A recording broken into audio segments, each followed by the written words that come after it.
Hello students, आप सभी का हमारे चैनल पर स्वागत है।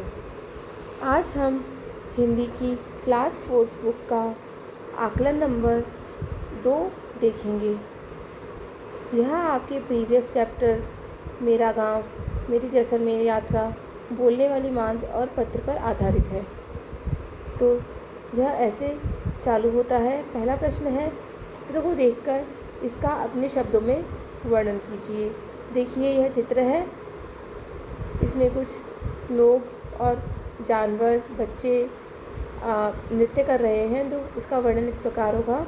यह चित्र एक उत्सव या लोक नृत्य का दृश्य प्रस्तुत करता है, जहां लोग पारंपरिक वेशभूषा में नृत्य कर रहे हैं और आनंद ले रहे हैं। चित्र में कुछ पुरुष और महिला और साथ में कुछ बच्चे एक घेरे में हाथ पकड़कर नृत्य कर रहे हैं। उनके साथ कुछ जानवर भी नृत्य में शामिल दिख रहे हैं, जैसे कि एक घोड़ा और एक हाथी, जो उन्हें और भी जीवंत बना रहा है। यह दृश्य किसी ग्रामीण या पारंपरिक मेले या त्यौहार का लग रहा है, जहां लोग मिलकर खुशियां मना रहे हैं। रंग बिरंगे परिधान और जानवरों की उपस्थिति इस चित्र को और भी आकर्षक और मनमोहन बनाती है।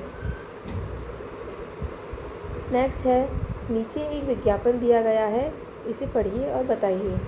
तो विज्ञापन में देखिए, हमें पेड़ पौधे लगाएं और उनकी देखभाल करें, बिजली की बचत करें, पानी की बचत करें, कचरे को छांटें, पुनः प्रयोग में लाएं, कचरे की मात्रा में कमी लाएं, अपने त्योहारों को पर्यावरण के अनुकूल बनाएं, पर्यावरण मित्र बनें। इस तरह की चीज़ें लिखी हुई हैं। तो हमारा पहला प्रश्न है, यह विज्ञापन किसके बारे में है? उत्तर है, यह विज्ञापन पर्यावरण संरक्षण और पर्यावरण मित्र बनने के बारे में है। दूसरा प्रश्न है, विज्ञापन में लिखा है पर्यावरण मित्र बने। आप पर्यावरण मित्र कैसे बन सकते हैं? तो उत्तर है, हम निम्नलिखित तरीकों से पर्यावरण मित्र बन सकते हैं। पहला, पेड़ पौधे लगाकर और उनकी देखभाल करके। दूसरा, बिजली की बचत करके। तीसरा, पानी की बचत करके। चौथा, कचरे को छांटकर पुनः प्रयोग में लाकर और कचरे की मात्रा में कमी लाकर। नेक्स्ट, अपने त्योहारों को पर्यावरण के अनुकूल बनाकर। अगला प्रश्न है, आप पेड़ पौधों की देखभाल के लिए क्या क्या करेंगे? कोई 3 कार्य बताइए। उत्तर है, पेड़ पौधों की देखभाल के लिए हम निम्नलिखित कार्य करेंगे। पहला, उन्हें नियमित रूप से पानी देंगे। दूसरा, उन्हें धूप और खाद की उचित मात्रा प्रदान करेंगे। तीसरा, उनके आसपास की साफ सफाई का ध्यान रखेंगे और खरपतवार हटाएंगे। अगला प्रश्न है, यह चिट्ठी पढ़िए और नीचे दिए गए प्रश्नों के उत्तर दीजिए। चिट्ठी है, प्रिय किसान भाई, नमस्ते। मुझे तुमसे 2 बातें कहनी हैं। एक शुक्रिया के लिए, दूसरी शिकायत के लिए। शुक्रिया, खेत में बिचूके खड़े करने के लिए। क्या शानदार चीज़ है। बैठने के लिए इससे शानदार जगह शायद ही मिले। अपने चारों तरफ सब दिखता है। मैं आपके बिचूके के सिर पर अक्सर बैठती हूँ। दूसरी, अब शिकायत भी सुन लो। पिछले दिन मैंने आपके चने की इल्ली खाई थी। खाते ही पेट दुखने लगा, आँखों के आगे अंधेरा छा गया, पंख बेजान से हो गए। बड़ी मुश्किल से नहर तक पहुँची, पानी पिया और देर तक बदहवास बैठी रही। बहुत देर बाद जान में जान आई।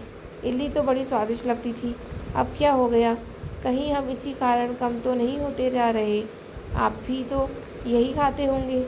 ज़रा बच कर रहना, भले चंगे रहोगे तो एक दिन हवाई जहाज़ में भी ज़रूर बैठोगे। आपके खेत की एक नन्ही चिड़िया। प्रश्न है, बताओ यह चिट्ठी किसको लिखी है?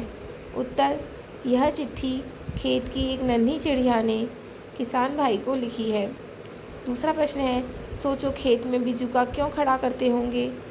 उत्तर है, खेत में बिचूका फसलों को पक्षियों और जानवरों से बचाने के लिए खड़ा करते हैं, ताकि वे फसलों को नुकसान न पहुंचाएं। तीसरा प्रश्न है, चने की इल्ली खाने से चिड़िया के पेट में दर्द होने लगा, ऐसा क्यों हुआ होगा?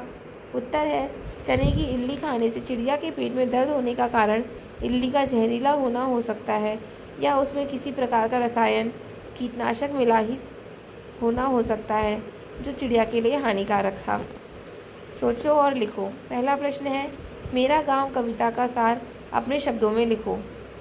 उत्तर है, मेरा गांव कविता का सार यह है कि कवि अपने गांव से बहुत प्यार करता है। उसे अपने गांव की सादगी, हरियाली, खेत खलियान और वहाँ के लोगों का आपसी प्रेम बहुत पसंद है। कवि गांव के शांत और प्राकृतिक वातावरण को शहरी जीवन की भागदौड़ से बेहतर बनाता है। वह अपने गांव की सुंदरता और शांति का वर्णन करते हुए उस पर गर्व महसूस करता है।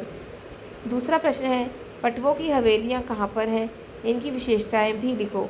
उत्तर है, पटवों की हवेलियाँ जैसलमेर, राजस्थान में स्थित है। इनकी विशेषताएं हैं, ये हवेलियाँ अपनी अद्भुत वास्तुकला और जटिल नक्काशी के लिए प्रसिद्ध हैं। ये हवेलियाँ 5 अलग अलग हवेलियों का समूह है, जिन्हें 19वीं सदी में पटवा नामक एक धनी व्यापारी ने बनवाया था। इनमें पीले बलुआ पत्थर का उपयोग किया गया है, जो जैसलमेर की पहचान है। हवेलियों में सुंदर झरोखे, बालकनी और भित्ति चित्र देखने को मिलते हैं। तीसरा प्रश्न है, बोलने वाली मांद कहानी से क्या शिक्षा मिलती है? बोलने वाली मांद कहानी से यह शिक्षा मिलती है कि बुद्धि और विवेक का प्रयोग करके किसी भी समस्या या खतरे से बचा जा सकता है। यह कहानी यह भी सिखाती है कि हमें किसी भी स्थिति में जल्दबाजी में निर्णय नहीं लेना चाहिए और हमेशा सावधानी बरतनी चाहिए। चौथा प्रश्न है, मनीष की रणथंभौर यात्रा को अपने शब्दों में लिखो। उत्तर है, मनीष की रणथंभौर यात्रा एक रोमांचक अनुभव था। उसने रणथंभौर राष्ट्रीय उद्यान में बाघों और अन्य वन्य जीवों को देखा। उसने सफारी का आनंद लिया और प्रकृति के करीब रहने का मौका मिला। यह यात्रा उसके लिए यादगार रही और उसने वन्य जीवों के संरक्षण के महत्व को समझा। पांचवा प्रश्न है, बोलने वाली मांद कहानी में कौन सा पात्र आपको पसंद आया और क्यों? उत्तर है, बोलने वाली मांद कहानी में सियार का पात्र सबसे अधिक पसंद आया। क्यों? क्योंकि सियार ने अपनी बुद्धि और चतुराई से शेर के जाल से अपनी जान बचाई। उसने अपनी सूझबूझ से शेर की चाल को पहचान लिया और तुरंत सही निर्णय लिया। उसकी समझदारी और सतर्कता हमें सिखाती है कि मुश्किल परिस्थितियों में भी धैर्य और विवेक से काम लेना चाहिए। तो स्टूडेंट्स, ये था हमारा आकलन नंबर 2। इसी के साथ हमारा आकलन नंबर 2 समाप्त होता है। उम्मीद है कि आपको मेरे वीडियोस पसंद आ रहे होंगे। आप अपने और भी साथ पढ़ने वालों को इस चैनल के बारे में बताइए और हमसे जुड़े रहिए। Thank you and please like, share and subscribe. Bye.